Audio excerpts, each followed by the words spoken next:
locate, and also to the neighborhoods in which they're committed. And we're trying to be very innovative about grappling with some of these problems. I mean, some issues just require traditional prosecution. When a child is sexually abused, or someone is brutalized in an act of domestic violence, we prosecute those cases. Drunk driving, I mentioned elder abuse before, we prosecute those cases. Also, there are a number of cases that involve your quality of life. Vandalism, petty theft, graffiti, the kinds of issues that can make a difference as to whether a business wants to site in your neighborhood, whether a family can walk to a park where kids can get to school safely. We prosecute those cases as well. And there are instances when we've been trying to find ways to do more than simply convict somebody. Because often, given our justice system, often convicting someone looks like we're solving the problem. But in fact, the issue is far deeper. We want to actually solve the underlying issue so the problem doesn't recur. And sometimes we can turn people's lives around. For example, tonight I hope I can encourage you to volunteer with us. We have a program called our Neighborhood Justice Program, and it's catching fire around town. Here's what neighborhood justice looks like. We say to an offender of a low-level offense, first-time offender, let's intervene right now to stop a cycle of escalating crime. If you agree to take responsibility for your actions, then we won't prosecute you if you go through our Neighborhood Justice Program. And here's the opportunity for you to get involved. Here's one among many. We take that person into a room where 3 members of the community in which the crime was committed are located. That's you guys, if you want to volunteer to do this. We train the volunteers in what are called principles of restorative justice. Because the idea is, when the offender committed that crime, they didn't just hurt the victim, they offended the community. They changed what was happening on your streets.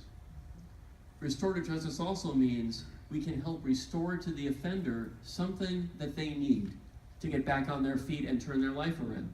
So we train you in those principles. And someone is in charge of you. We have a volunteer mediator in charge of this. And the offender comes in. And there's a conversation about why she did what she did. I'll give you a real example. I was in San Pedro for one of these, and the offender was a mom who had had a job, who was now living in her car with her kids. And she went to a Kmart and stole what you would consider to be necessities of life. And she was so afraid that her kids would find out about what she did. And the volunteers, you guys, engaged her in a conversation that had an edge to it. You know, they said to her, after she explained what she did, well, you do realize that when you steal from that Kmart, it's not a victimless crime against a big corporation because our prices go up, they told her, because stores like Kmart have to have a line in their budget for losses that are incurred from theft like yours. We're paying more because of what you and others like you did. They had a deeper conversation, and they prescribed for her a series of things she should do in the community service, to help improve the community in which the offense occurred. And then there was someone else in the room, a member of my staff, who previously had talked to this person and asked more questions in the neighborhood justice session. It became a very tearful conversation for everybody in the room because she wanted a chance. So our office connected her with job training because she needed to get a job again. And the result of the neighborhood justice intervention was she did community service in that neighborhood that helped, and she got a job. Not living in her car anymore, not having to steal anymore. So sometimes the court system isn't the most effective way to solve that underlying problem, and sometimes you can. So what does that neighborhood justice program we have suggest are the important values of our office? In that setting, not some distant judge downtown, but people who lived in the neighborhood owned the result for what should happen in their community to help make life better. People in the surrounding area could see, as a result of service like this person performed, some tangible changes. So our people, our participants in this program might do tutoring of kids, or speaking in a high school, or fixing vandalism, or erasing graffiti. And for the offender, this is a chance, maybe the only time in this person's life, when someone cared enough about them to identify what their needs were In this case, it was job training. It could be anger management or counseling or something else. And we stopped an escalating cycle of crime because one of our top priorities in our office is to prevent recidivism, to prevent repeat crimes. Very important for us. There are lots of issues we can talk about tonight. I'm happy to talk about anything at all. We're going to be, by the way, on Thursday, Rob, I think, right? We're going to be in Silmar for a project on an issue that I know many of you care about. Homelessness has been allowed by leadership in the federal government, at the state, in our city, everywhere, to escalate to the point where it's a disgrace to everyone involved. It's a disgrace to all of us, homeless or housed. And we're trying to do something about it. So we have a lot of roles in our office when it comes to homelessness. But one thing we want to do is be creative. So we did something kind of unusual. We're the city attorney's office. We went to the county of Los Angeles, different entity. And we applied to take over the county's program for what was called Homeless Court. And we got the grant to do that. So our office is working in the city and the county now on programs like this. We announce to homeless people who are situated in a neighborhood around where the clinic that we're going to hold will be, that if you come to this clinic and we arrange transportation, we'll take you there if it's too far for you to walk. If you come and agree to and fulfill an obligation to take advantage of services that you need, then we will erase your tickets and fines associated with those tickets, infractions, low-level things. But those tickets and the fines that accompany them can make the difference between whether that person can get access to services or a house or a job. And those fines can be a burden that have all kinds of impediments for them. But they have to connect with services. So in a room like this one, and it's a very cool thing. If you ever want to come to see this, it's a really remarkable deal. And Ayala, who's sitting in the front row, stand up, Ayala, for a second. You probably know this already. Have you been introduced to the group? Yes, Karen did agree. Okay, well, let me do it again. So Ayala said, I want to bring this show to the Valley. It's really important for us to be able to reach out to people. If you saw it in the paper recently, there was an article about homelessness in the very community where we're going, although Ayala has seen that problem before and she planned this in advance. You can sit down here, sorry. So what happens is, homeless people are apprised of this, we get them there, and typically before we do these clinics, they line up well outside, 100 people sometimes, waiting to get in. We did one in Venice about a week and a half ago, 200 people lined up before we started. They come in, and what you will see is a room with a line of tables, and a number of students in psychology who are the first intake people for each of our clients.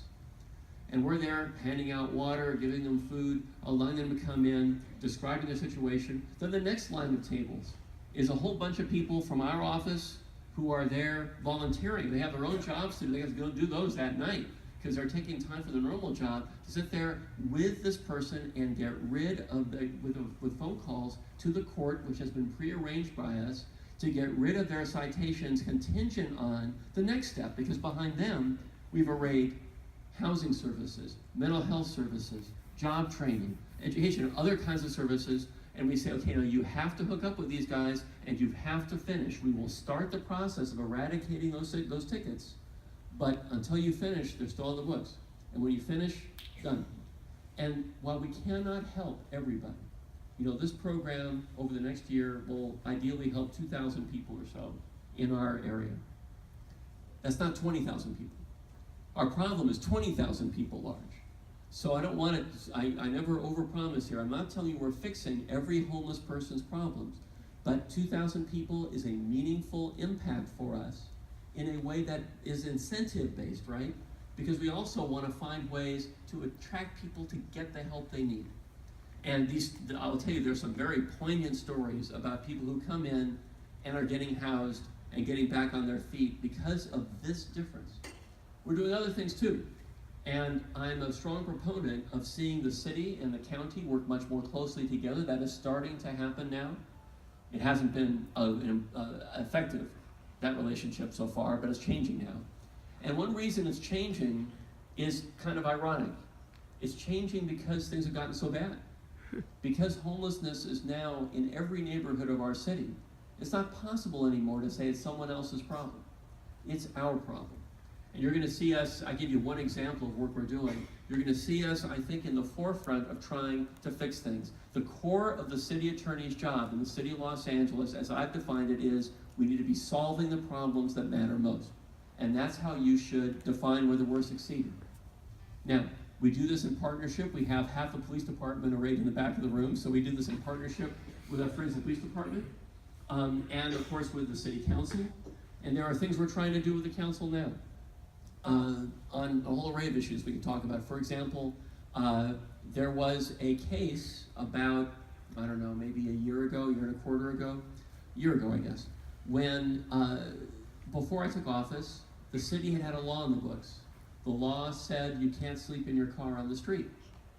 That law was declared unconstitutional by a lower court, and then an appellate court said it's unconstitutional too. And I very prominently in the news said, we're not going to appeal this anymore. We can write a better law. And we stopped appealing, which was wasting your money, and we gave the council alternatives. And this is what I hope you'll see from our office. We gave the council two choices. We gave them alternatives back in March.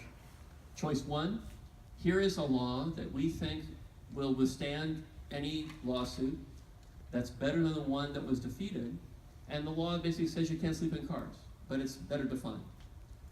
That's one choice, but you have two choices we're going to give you. Another choice. Instead of that, you could create a program like this.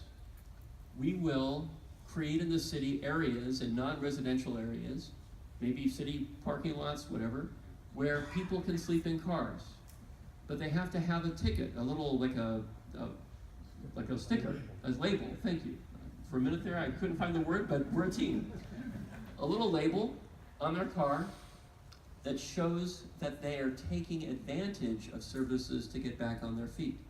A provider of, say, job training would have these labels, these tickets to give them. They just put it in their car, and they will be able to be in these locations until they're back together. And the council will decide which of those things it wants to do, or neither one. But that's, again, what I hope you would get from our office. The traditional approach would have been to wait for a request, to give you say the same law back to the council, fix it, and go on. But maybe there are better approaches. We need to be the innovative people, all of us right now. So I'm going to stop. I want to hear you from you. So ask any questions you want on pretty much anything you want. If I can answer it,